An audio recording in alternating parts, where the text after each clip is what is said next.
Welcome to the Everyday PM podcast, the podcast where we discuss project management principles for your everyday life. My name is Campea, and I'm a certified project/program manager with over a decade of experience working for healthcare, retail, consumer goods, and tech industries. I'm so excited to welcome back to the podcast Donna Gregorio, who is a veteran of corporate IT project management. She's also a published author and guest speaker for PMI and all of these other things. And she's also a college instructor, which I am truly fascinated and in awe of your career so far, Donna. But welcome back to the podcast. Thank you so much for joining us. And for those who have not met you yet, please take a brief moment to introduce yourself. Thank you, Ann. It's a pleasure to be here. Love to come back to this podcast. As Ann said, I am a veteran IT project manager, currently a department head at the MITRE Corporation, where we do lots of work for the federal government. I am in the IT organization, and as part of that, run the project management office, but also the enterprise project management office, which we'll talk more about here today on podcast. So thanks again for having me here. Absolutely. And we are talking about that as well as IT and the best practices that you have for building IT roadmaps. And I think this is slightly different than some of the topics we've had on the podcast, where we're talking about your own career roadmaps or your individual contributor roadmaps as a project manager or part of a team. This is thinking a lot bigger because, Donna, you work in such a sandbox that is a little bit bigger than some of our typical project managers who are in the tactical and the day-to-day. But talk to us about what enterprise means at your organization, so the audience understands the scope of where you work. Sure. So in the enterprise in IT, there are about 450 employees, and we have over 175 projects that we manage at the enterprise level. And so what does that mean for me? Well, I am responsible and accountable for the Enterprise Project Management Office. We run a lot of review meetings. We help with the project proposal process on an annual basis. We work with the IT review committee that we have, a number of VPs that are involved there. One of the biggest pieces of our EPMO is the financial arm, where we manage the budget for every project. We put allocations together and track budget expenses. So that's a big part of the EPMO. I have a colleague that does primarily, that's her role. My role really is to help from a strategic standpoint. How are our projects supporting the strategy of the company, the strategy of IT? How do we do work prioritization within that? And we're at the point right now in the calendar where we are building roadmaps for the next 2 years. So the current year, next year, and the year after that. What are the roadmaps for each of the portfolios within our organization? And I'm here to talk to you about what that process is like. We've done roadmaps for years. This year, we're doing it slightly differently, following a recommended Gartner approach. And I'll talk to you about the details of that. We put templates together for our portfolio leaders at the enterprise level. We're holding their hands with meetings to help them put them together. And so we'll talk a little bit more about what's involved and what we hope to get as an outcome. Oh, really nice. And thank you for painting the picture of what enterprise means. As I was maturing as a project manager, I really didn't hear about EPMO until I was a few years into my own career, and starting to realize that I wanted to get out of the tactical and much more into the strategic piece of being a project manager. And I think you portrayed what you're doing perfectly for our audience, so that they understand that as you mature in your career, this is eventually where you could be. I've always dreamt about working for an EPMO, by the way, Donna. So I'm just, again, very much in awe of what you do. But we're here to talk about how to build an IT roadmap. Because when we want to be forward looking, we're thinking not just tomorrow or the next day, but we're thinking a few years out. So would love to hear from you, your 5 best practices on how to do so that we can all learn how to do this in our own career. Well, before I do that, let me tell you a little bit about the rationale behind building roadmaps in the first place. And sure. I see really 3 key benefits to building a roadmap. The first one is to really demonstrate this year's outcomes. And we are outcome focused. So this year is a change In the past, we've been very project focused. This year, we're focusing more on outcomes. Again, that's a Gartner recommendation that we're adopting to try to simplify our road mapping process. Last year, we had over 580 entries in our roadmap process, and it was just really overwhelming to try to track everything. I don't think anyone ever looked at it after we did the roadmaps. And the feedback that we got from the leaders was it was too time consuming and they questioned the value. So this year we're changing gears. The second benefit, I think, of the roadmaps is to obviously prepare for the upcoming project proposal process. So talking about what your plans are for next year, that should result in your project proposals. And then to enunciate the vision, as Ann said, what are the things that you're picturing? What are the outcomes that you anticipate over the next 3 years? So those are some of the key benefits that we've been communicating to our leaders on why their values in this. And I think that feedback we've had on focusing on outcomes has been very positive. Sure. The 5 best practices in this area. The first one is obviously looking at your current outcomes. What are you doing this year? So what will you accomplish, and can you fit those into small boxes? We're not talking about, sentences, run-on details. We want very succinct in a small box on one PowerPoint slide. We're trying to fit a set of boxes for this year. And again, they're outcome driven. And so, picture an example of a kind of an outcome is advance the vision with roadmaps, or assist projects with prioritizing work, like very simple outcomes, not a lot of detail of the kinds of outcomes that we're trying to attract. That would be the first best practices, to focus on the current year's outcomes. That actually forms a strategy, or starts to form a strategy for your portfolio. Got it. Best practice there is. And does that typically, sorry, Donna, does that typically come from up top? Where are we looking for kind of that vision? Who paints that vision, for those who are not too familiar? Right. So last year, when we proposed projects for this year, part of what had to be done was to define outcomes for the portfolios. So we actually have this material in other places. Got it. And to lift it from there and put it into the roadmap for this, to describe this year's outcomes. Take the outcomes you drafted from last year and put them into this year. Many of the project portfolio leaders proposed many outcomes that did not get funded.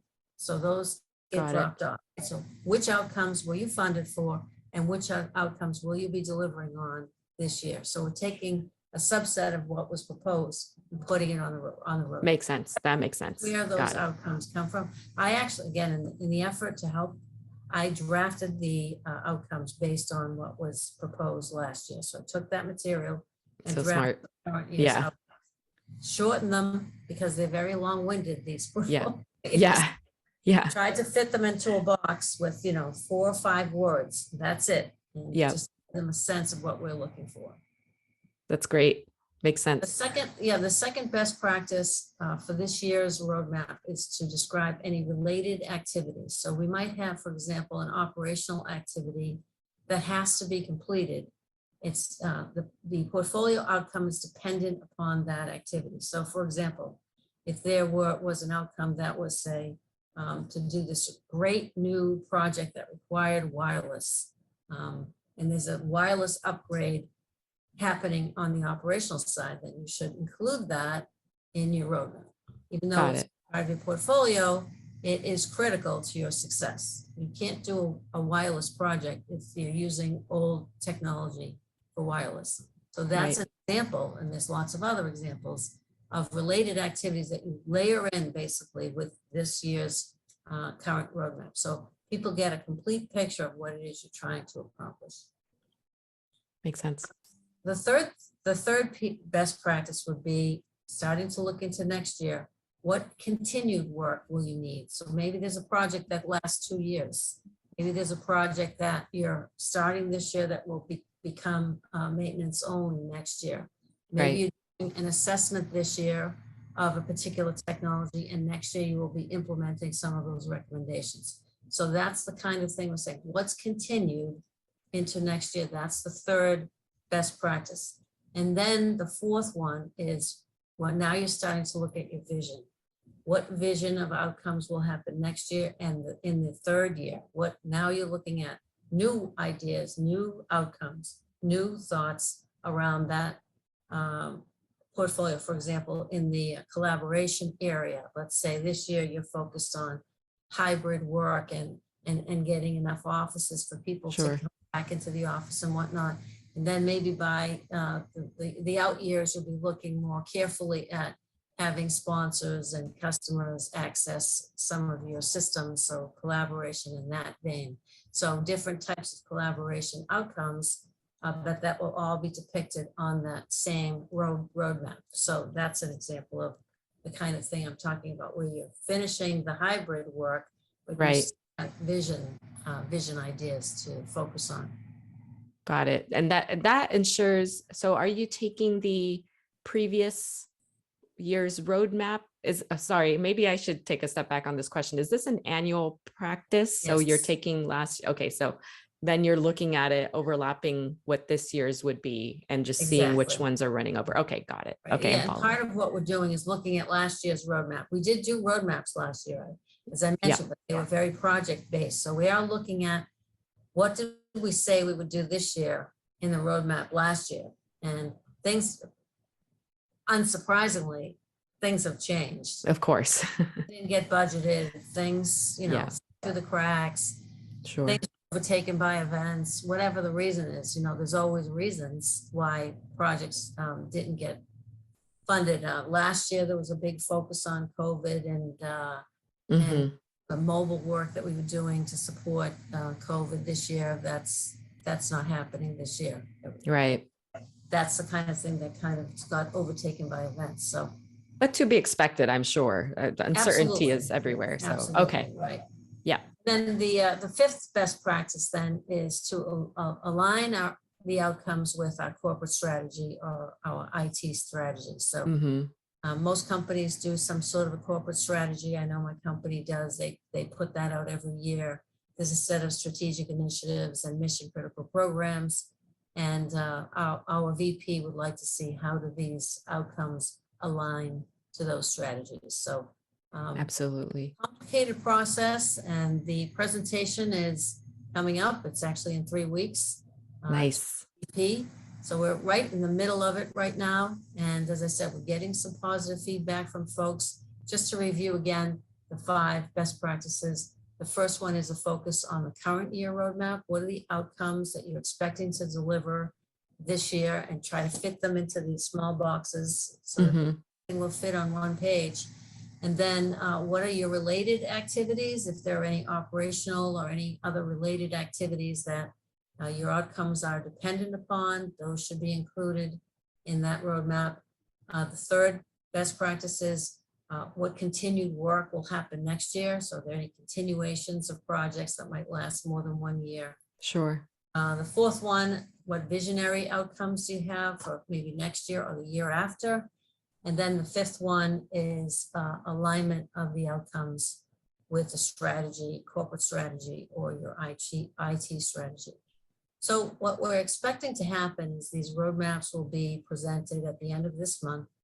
And then next month, we'll start the project proposal process. And you might think, well, that seems early, but these things take a while. So we'll start our project proposal process that hopefully will be drawn from the roadmaps. So as folks are focused on next year, thinking about next year in order to develop the roadmap, that naturally goes to the next step, which is the project proposal process. But as I said, those things take a while to put together. We have templates for that. That could be another podcast topic about how you do project proposals. That's another enterprise PMO activity that we're involved in.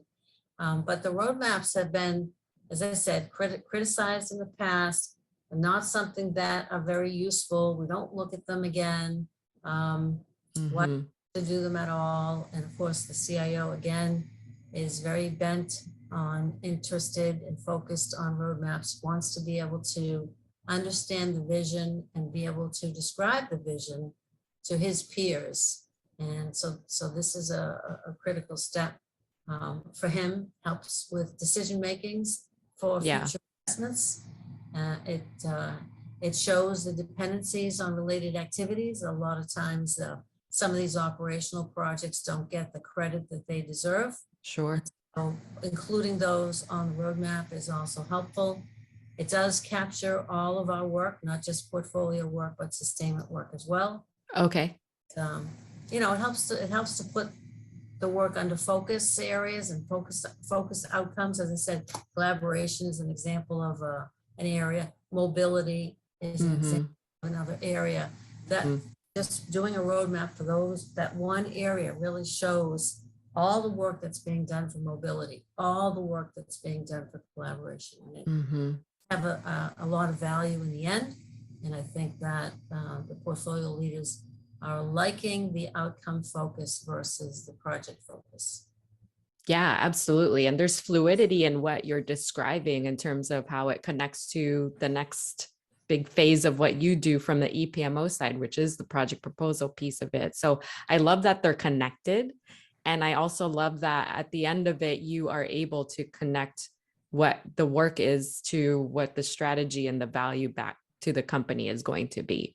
And Absolutely. ultimately, I think that's what we should all be driving for, is to really understand what we're doing today or what we're doing tomorrow or in the next years eventually going to feed back in some way, whether it's to one of the proposals from the CIO or something even bigger than that. And the other piece that I was attracted to when you were speaking about it is the fact that the CIO wants this. And I don't know if this can necessarily be driven from other leadership levels, but somebody in a C-suite position is asking for this. So I'm sure it does also help to drive the resources to want to complete these types of exercises. And I also appreciate that you recognize that this exercise has been done before and not accepted. So there are Right. there is the chance that you will go into this at your organization only to have it come to fruition and then really just kind of also die at the same time because Right. nobody Get decided put to on a adopt, shelf. or yeah, which is unfortunate because I'm sure there was a lot of work that went into that Right. first pass of it. But then you realize, and you learn clearly in the way that you've told your story, is that you've learned from why it failed the first time, why it wasn't picked up. And now you're going back and driving for changes so that it will be something that the organization adopts to. So I am learning a lot, Donna, because as you're speaking, I'm thinking, okay, how do I do this at my organization? Okay, where are all the steps? So in terms of timing of how far back you're planning for this phase, for this roadmap, is it several months before, or when do you actually start conversations for the next year?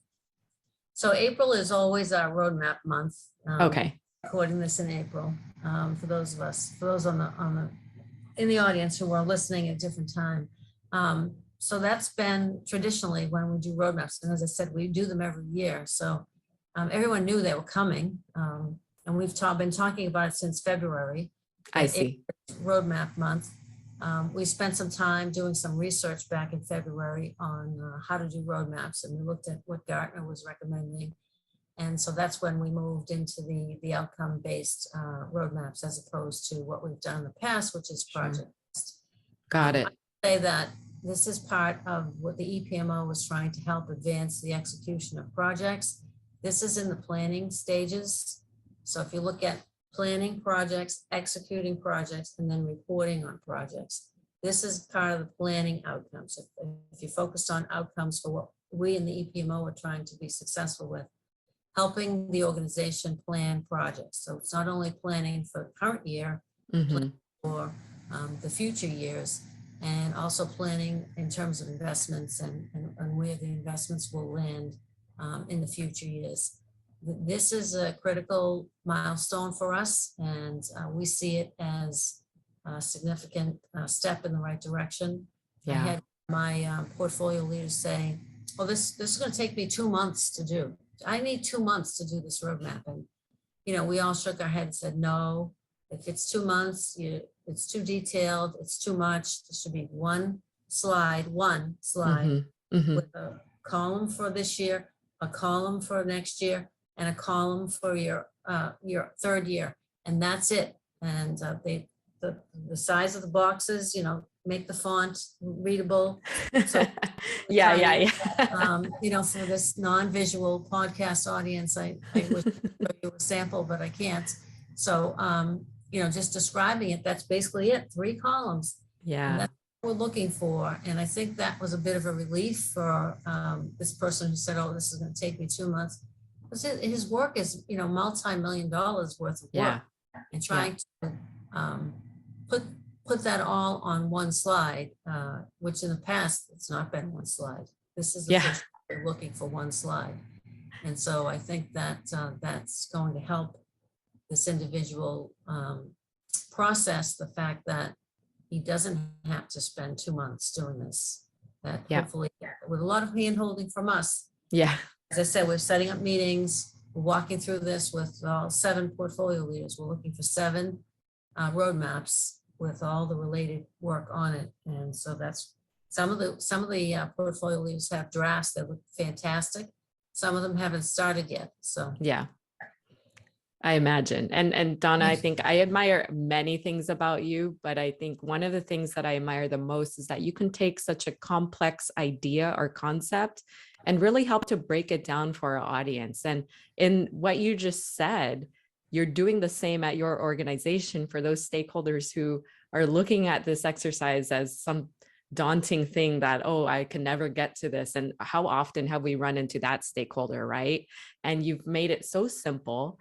You've broken it down to one slide, just a few areas, fill it out. This should take no time at all from you, especially if you know, at the very least, what your priorities are for your team and what you're working towards in the next year. That should be always top of your mind anyway. So Donna, I admire the fact that you're able to take this concept and describe it to our audience in such a way that I feel that I can take this and do a practical application at my own organization of the work that you're doing at yours. So thank you very much for sharing this and your 5 best practices on how to build roadmaps specifically to IT. But I think, like you said, your roadmap includes not just the strategic, but some of the things that will keep the lights on, as you would describe it. So it's really good to hear that we can capture this ourselves, and I'm looking forward to doing it myself. So I may be tapping you for some advice as my organization goes through this exercise. And I encourage those that are listening to take some points from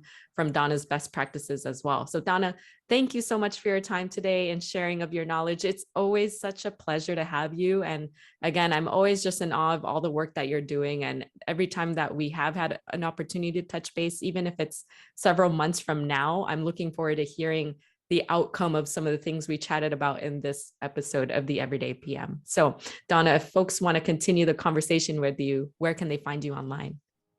Well, thanks, Anne. Again, it's been a pleasure to be on the podcast. Best place to find me is on my website, donnagregorio.com, but also on LinkedIn. Love to continue the conversation with you. And thanks again, Anne, for all you do for the podcast and the project management community. Absolutely. And again, it's always a pleasure to have you back on, Donna. And for those that want to support the podcast, you can find the Everyday PM podcast on Spotify, Apple Podcasts, Google Play, you name it. All of the podcasting platforms, we are there. Just search for the Everyday PM. You can also visit my website, theeverydaypm.com, for more information. And also you can find all of the podcasts there as well.